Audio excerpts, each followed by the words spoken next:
자, 시황센터로 넘어갑니다. 어이지 앵커 우성문 기자 두 분 전해주시죠. 네, 간밤 마감한 글로벌 시장 상황 정리해드리겠습니다. 이날 3대 지수는 쉬어가는 양상을 보였습니다. 엇갈린 양상으로 3대 지수가 모두 마감지었는데요. 일제히 하락 출발했지만 다우존스 지수와 S&P 500 지수는 장 후반 들어서 강보합권으로 전환에 성공했습니다. 마감가 먼저 확인하겠습니다. 다우존스 지수가 0.16% 소폭 오르면서 마감지었고요. S&P 500 지수 같은 경우에도 소폭 오르면서 거래 마감지었습니다. 나스닥 지수만이 혼조 양상 보이면서 하락권에서 거래 마쳤습니다. 다우존스 지수부터 하루 동안의 양상 점검해 보도록 하겠습니다. 이날 앞서 말씀드린 대로 하락 출발하는 모습이 나타났는데요. 글로벌 성장 둔화에 대한 우려감 여전히 반영되는 구간이었습니다. 일단 이날 발표됐었던 지표들은 다소 엇갈린 양상으로 거래 마감 지었습니다. 소기업 낙관 지수가 전월치에서 변동이 없는 모습을 보이게 되면서 일단은 지표에 미친 영향력 제한적이었었고요. 이런 가운데 수입 물가는 예상을 하회한 결과를 나타내게 되면서 디플레이션 우려감 다시 한번 불거졌습니다. 반면에 또 도매 재고 같은 경우에는 예상을 웃돌면서 0.5% 증가하는 양상을 보였는데요. 이 부분에 있어서도 일단 지수에 미친 영향력은 강하지는 않았습니다. 이런 가운데 지수는 계속해서 좀 하락권에 머물렀었는데요. 그 전날도 시장에 강하게 영향을 미쳤었던 중국을 포함해서 글로벌 성장 둔화에 대한 우려감 지수의 악재로 반영되는 모습이었습니다. 아울러서 아이폰을 포함한 IT 종목들이 일체의 낙폭을 기록하면서 장 초반까지 지수를 묶어두는 역할을 했습니다. 하지만 후반 들어서 분위기가 조금은 반전됐습니다. 장 후반 들어서 특히나 막판 조금 앞두고서 이 맥도날드 그리고 비자카드사가 장 막판에 상승폭을 크게 키웠는데요. 이 부분이 하단을 지지하면서 지수 강보합권으로 이끌었습니다. 0.16% 소폭 오르면서 17,758포인트 선으로 종가 형성됐습니다. S&P 500 지수 이어서 확인해 보겠습니다. 역시 다우지수와 마찬가지로 장 후반 들어서 강보합권 전환에 성공한 모습이었습니다. 대형주 내에서 업종별 등락이 뚜렷한 모습이었는데요. 일단 글로벌 성장 둔화 우려감에 따라서 자본 섹터가 부진했었고요. 앞서 말씀드린 대로 아이폰을 포함한 기술주들도 부진했습니다. 반면에 호실적 발표했던 건축자재 섹터를 포함해서 소재 섹터와 바이오 헬스케어 섹터가 이날 상승하면서 지수의 하단을 이끌었습니다. 0.04% 소폭 오르면서 2,079포인트 선으로 거래 마감지었습니다. 나스닥 지수까지 확인해 보겠습니다. 3대 지수 가운데 유일하게 하락권에서 거래를 마친 모습입니다. 이날 지수의 하단을 압박했던 것은 바로 IT 종목들의 낙폭이었는데요. 아이폰이 3% 넘게 밀렸었고요. 아울러서 아이폰 부품 수요가 앞으로도 줄어들 수 있다는 전망에 따라서 반도체 관련 부품주들까지 일제히 낙폭을 기록했습니다. 나스닥 지수는 비교적 낙폭이 컸는데요. 0.4% 밀리면서 5,076포인트 선으로 종가가 마무리됐습니다. 3대 지수에 영향을 미쳤던 이슈들 외신 통해 좀 더 자세히 알아보겠습니다. 우성문 기자 살펴주시죠. 네, 간밤 뉴욕 증시에 영향 미쳤던 소식들 외신 통해 함께 살펴보겠습니다. 글로벌 경기 둔화에 대한 우려감이 지속되고 있는 가운데 이날 미국 내 발표됐던 경제 지표는 다소 엇갈린 모습을 나타냈습니다. 특히 그중에서도 미국의 수입 물가는 4개월 연속 하락세를 이어가고 있는 것으로 확인이 됐는데요. 자세한 소식 월스트리트 저널을 통해 살펴보겠습니다. US import prices down 0.5% in October.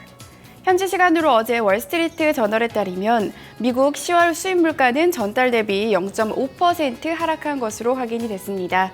전문가들은 0.1% 하락을 예측했지만 이보다 하락폭이 더욱더 커진 것이고요. 또한 4개월 연속 하락세가 이어지고 있는 것인데요. 이뿐 아니라 지난해 같은 기간과 비교했을 때는 미국의 10월 수입 물가는 10.5%나 하락한 것으로 확인됐습니다. 지난해 같은 기간과 비교했을 때는 15개월 연속 하락세가 이어지고 있는 것인데요. 이 기간 연료 가격을 제외한 수입 물가도 0.4% 떨어졌고 지난해 같은 기간보다는 3.2% 하락한 것으로 확인이 됐습니다. 수출 역시 좋지가 못했습니다. 수출 가격은 전달보다 0.2% 내렸고 지난해 같은 기간보다는 6.7% 내렸는데요. 세계 경제 성장 둔화와 함께 강달러와 저유가가 이어지면서 수입 물가가 계속 내려가고 있다는 평가입니다. 앞으로의 전망도 밝지는 않은데요. 론 마틴 바클레이즈 이코노미스트는 앞으로도 달러 강세가 이어질 것으로 예상되는 만큼 수입 물가는 계속 떨어질 것으로 본다라고 전망했습니다. 네, 다음 소식 살펴보겠습니다. 새로운 연은 총재 부임 소식 살펴보실 텐데요. 닐 카시카리 전 재무부 차관보가 미니애폴리스의 새로운 연방준비은행 총재로 임명이 됐습니다. 이 카시카리 신임 총재가 매파와 비둘기파 중 어떤 모습을 보이게 될지 시장에 관심이 집중되고 있는데요. CNBC 통해 자세한 소식 살펴보겠습니다. Ex-Treasury official Neil Kashkari named Minneapolis Fed president. 현지 시간으로 어제 CNBC에 따르면 닐 카시카리 전 재무부 차관보는 나라야나 코차라코타 미니애폴리스 연은 총재를 이어서 이 차기 총재로 부임을 하게 됐는데요. 이 카시카리 신임 총재는 코차라코타 총재의 임기가 끝나는 올해 연말 이후 즉 내년 1월 1일부터 이 총재직을 받아서 일을 하게 될 예정입니다. 올해 42살인 카시카리 신임 총재는 항공부문 엔지니어로 시작해서 금융회사로 이직한 독특한 이력을 가지고 있는데요. 골드만삭스와 핌코에서 일하다가 미국의 재무부 차관보 자리까지 오르게 됐습니다. 특히 지난 2008년 금융위기 때는 7천억 달러에 이르는 이 구제금융 집행의 책임자이기도 했었는데요. 한편 사임하는 코차라코타 미니애폴리스 연은 총재 같은 경우에는 지난 2009년부터 미니애폴리스 연은 총재로 활동했던 인물입니다. 특히 연준 내에서도 유명한 비둘기파 인사로 유명했었는데요.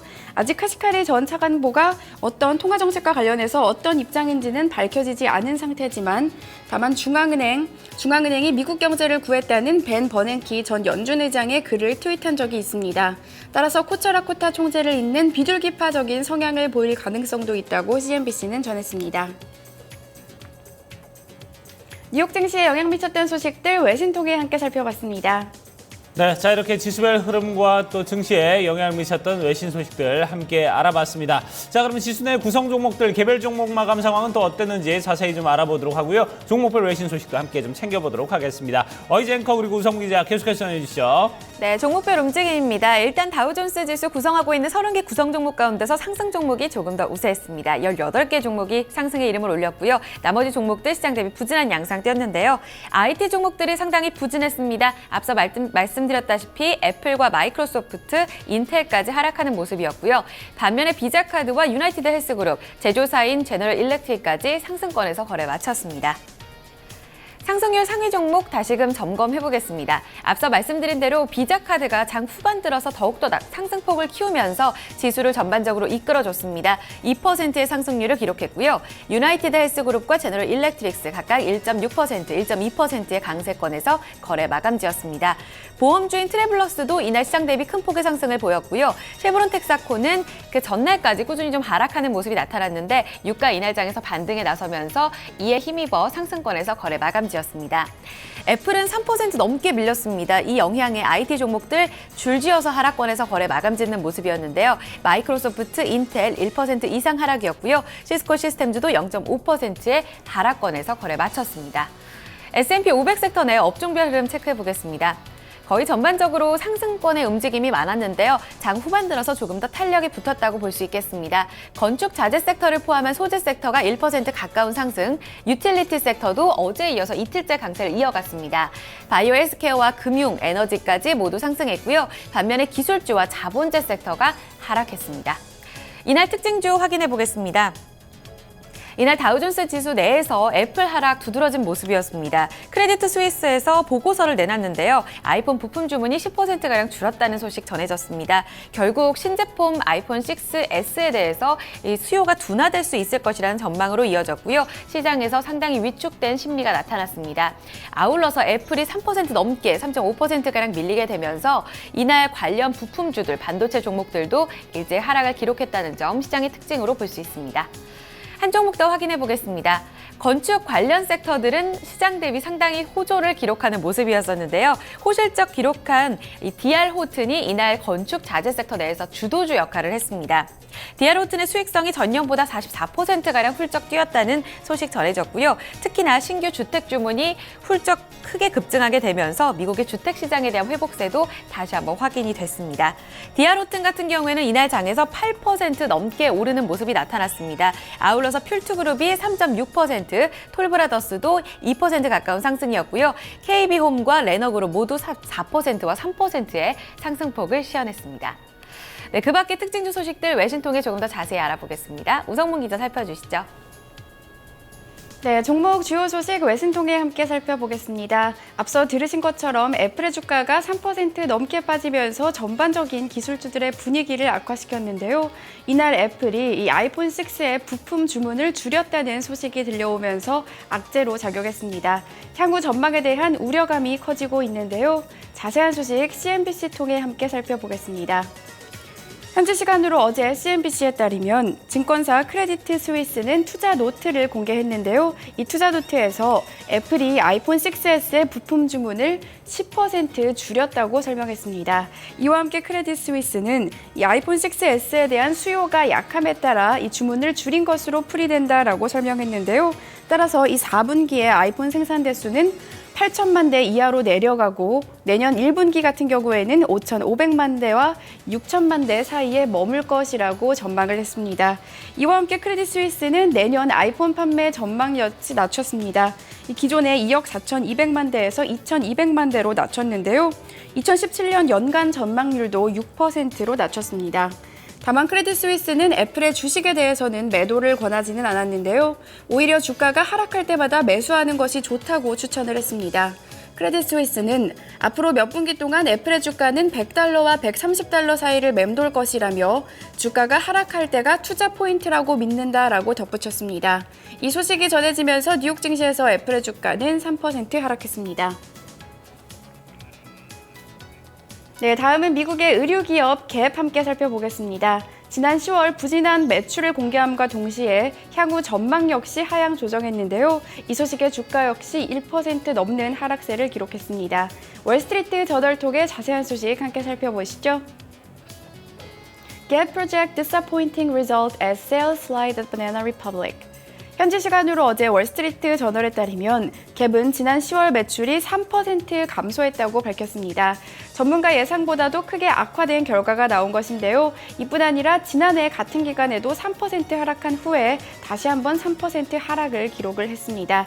이 브랜드별 매출 추이를 살펴보시면요. 먼저 갭이 소유하고 있는 바나나 리퍼블릭의 매출이 15% 감소하면서 가장 부진한 모습을 나타냈고요. 갭 브랜드 같은 경우에는 4%, 올드네이비 브랜드만 2% 증가하는 모습이 나타났습니다. 갭은 앞으로의 전망도 낮췄는데요. 이번 분기 EPS가 62센트에서 63센트를 기록할 것이라고 전망했습니다. 전문가 예상치 66센트를 밑도는 것인데요. 갭의 공식 실적은 11월 19일에 발표가 될 예정입니다. 다만 이번 발표로 기대보다는 우려감이 더욱 커지고 있는 상황입니다. 이 소식이 전해지면서 갭의 주가는 1% 넘게 하락했습니다. 종목 주요 소식까지 외신 통해 함께 살펴봤습니다. 네, 자 이렇게 종목별 마감 상황과 또 종목별 외신 소식까지 함께 생각을 해봤습니다. 자, 그러면 유럽 증시 어떻게 마감이 되는지 자세히 좀 체크를 해보도록 하고요. 상품 환율 채권 시장 마감 상황도 아울러 좀 체크를 해보도록 하겠습니다. 어이젠커가 전해드립니다.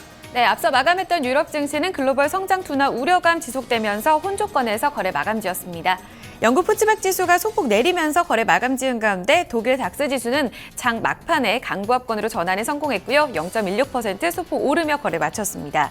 프랑스 카크 지수도 0.02% 장 후반 들어서 가까스로 보합권 수준으로 거래 마친 모습이고요. 종가 4,912포인트 선으로 거래 마감지었습니다.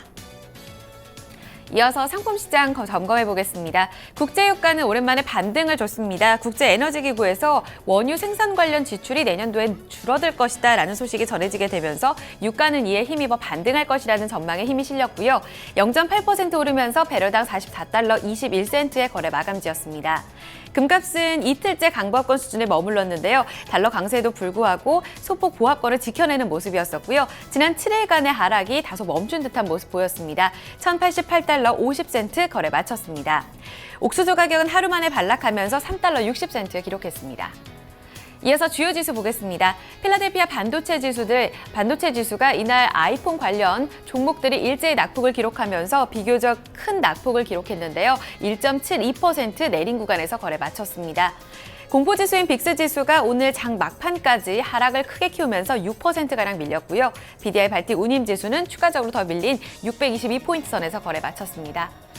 마지막으로 외환 채권 시장 보겠습니다. 미국 금리 인상에 대한 우려감 지속적으로 반영이 되고 있습니다만 그 전날 급등에 따른 매도세가 나오게 되면서 이날 원달러 환율은 30전 내렸고요. 1,156원 90전에 거래 마쳤습니다. 달러 흐름은 이날도 추가적인 강세 이어가면서 달러 인덱스 0.3% 오른 99.26포인트 기록했고요. 마지막으로 미국채 10년물 금리는 전거래보다 소폭 내리면서 2.33% 수익률 기록했습니다. 지금까지 글로벌 시황센터에서 전해드렸습니다. 네, 자 이렇게 글로벌 마감 동향 저희가 모두 다 살펴봤습니다. 자, 토마토 모닝쇼 1부 순서 여기서 이제 마무리를 짓도록 하고요. 저희 잠시 후에 2부에서 다시 뵙도록 하겠습니다.